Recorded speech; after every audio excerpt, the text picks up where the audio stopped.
Hi, boys and girls.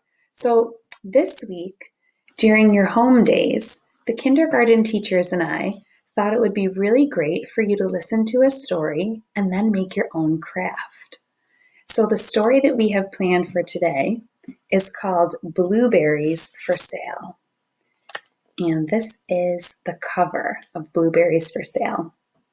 And I really like this book because one of the characters in the book, the animal, is my favorite kind of animal. Another reason I like this book is because the little girl and her mother go picking blueberries. And I think it's very fun to pick fruit off of bushes and sometimes even sample it. What I want you to notice about this book too is that the illustrations are pretty unique. They are all done in blue and white. And a lot of times in stories, you will see illustrations can be in black and white, or you'll see that they can be in color.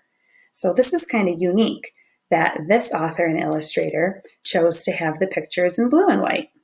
I hope you enjoy this book. Blueberries for Sale, written by Robert McCloskey.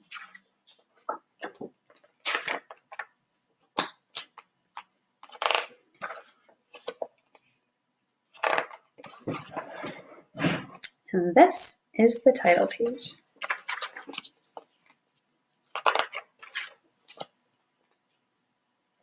One day, little Sal went with her mother to Blueberry Hill to pick blueberries.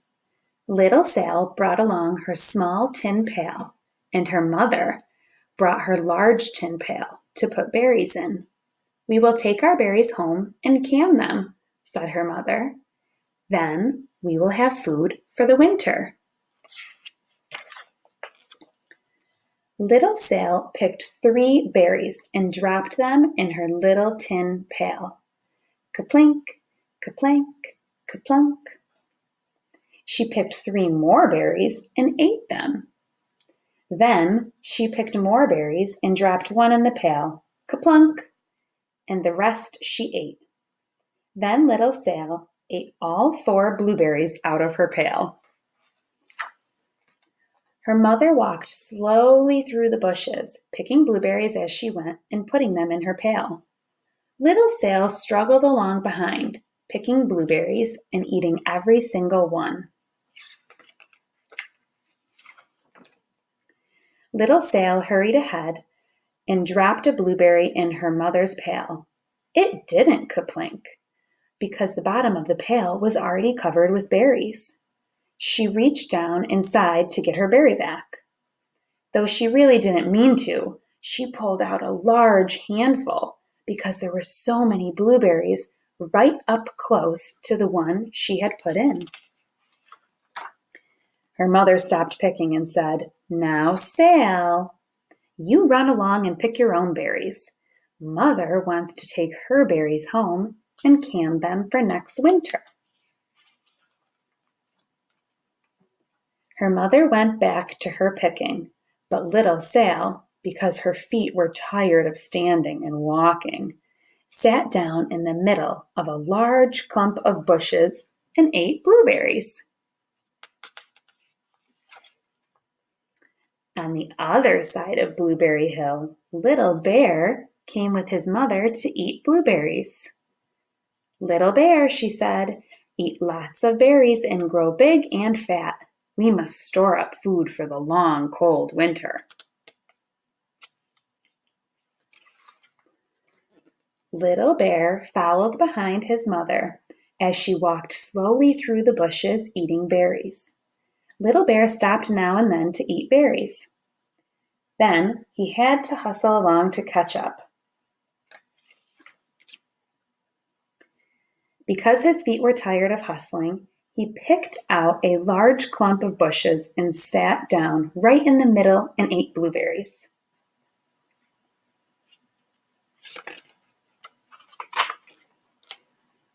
Over on the other side of the hill, little Sal ate all of the berries she could reach from where she was sitting. Then she started out to find her mother.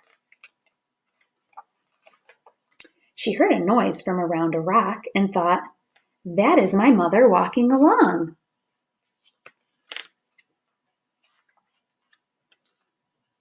But it was a mother crow and her children, and they stopped eating berries and flew away, saying, caw, caw, caw. Then she heard another noise in the bushes and thought, that is surely my mother, and I will go that way.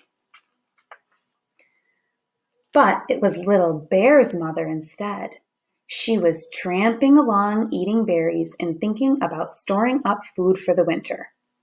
Little Sail tramped right along behind. By this time, Little Bear had eaten all the berries that he could reach without moving from his clump of bushes. Then he hustled off to catch up with his mother. He hunted and hunted, but his mother was nowhere to be seen. He heard a noise from over a stump and thought, this is where my mother is walking. But it was a mother partridge and her children. They stopped eating berries and hurried away. Then he heard a noise in the bushes and thought, this is surely my mother. I will hustle that way. But it was Little Sail's mother instead. She was walking along, picking berries, and thinking about canning them for next winter. Little Bear hustled right along behind. Little Bear and Little Sail's mother and Little Sail and Little Bear's mother were all mixed up with each other among the blueberries on Blueberry Hill. So if you look really close, you can see there's Little Bear and Sail's mother, and then there's Little Sail, and there's the mother bear. Little Bear's mother heard Sail walking along behind and thought it was Little Bear, and she said, Little Bear, munch, munch, eat all you, gulp, can possibly hold, swallow. Little Sail said nothing. She picked 3 berries and dropped them, kaplink, kaplank, kaplunk, in her small tin pail. Little Bear's mother turned around to see what on earth could make a noise like kaplunk. Grumph! She cried, choking on a mouthful of berries. This is not my child. Where is Little Bear? She took one good look and backed away. She was old enough to be shy of people, even a very small person like Little Sail. Then she turned around and walked off very fast to hunt for Little Bear. She looks pretty surprised there. Little Sail's mother heard Little Sail tramping along behind and thought it was Little Sail. She kept right on picking and thinking about canning blueberries for next winter. Little Bear padded up and peeked into her pail. Of course, he only wanted to taste a few of what was inside, but there were so many, and they were so close together that he tasted a tremendous mouthful by mistake. Now, Sail, said Little Sail's mother, without turning around, you run along and pick your own berries.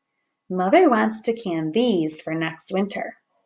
Little Bear tasted another tremendous mouthful and almost spilled the entire pail of blueberries. Little Sail's mother turned around and gasped, my goodness, you are not Little Sail. Where, oh, where is my child? Little Bear just sat munching and swallowing and licking his lips. Little Sail's mother slowly backed away. She was old enough to be shy of bears, even very small bears like Little Bear. Then she turned and walked away quickly to look for Little Sail. She hadn't gone very far before she heard a kaplink, kaplank, kaplunk. She knew just what made that kind of noise. Little Bear's mother had not hunted very long before she heard a hustling sound that stopped now and then to munch and swallow. She knew just what made that kind of noise. Little Bear and his mother went home down one side of Blueberry Hill, eating blueberries all the way, and full of food stored up for winter. And little Sail and her mother went down the other side of Blueberry Hill, picking berries all the way, and drove home with food to can for next winter. A whole pail of blueberries and 3 more besides.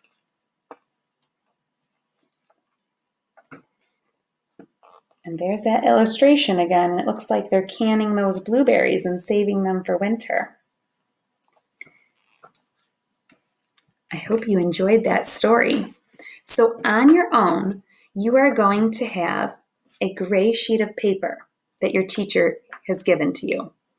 And we want you to turn that gray sheet of paper into your own pail, kind of like the tin pail that little Sail and his mother had. So you can cut it and shape it any way you want to make it into a pail. You may have a pipe cleaner that you could use, maybe for the handle, or maybe you have something else at your house that you want to use so that you could create a handle for your pail. Then you're going to use your blue sheet of paper to put some blueberries in your pail.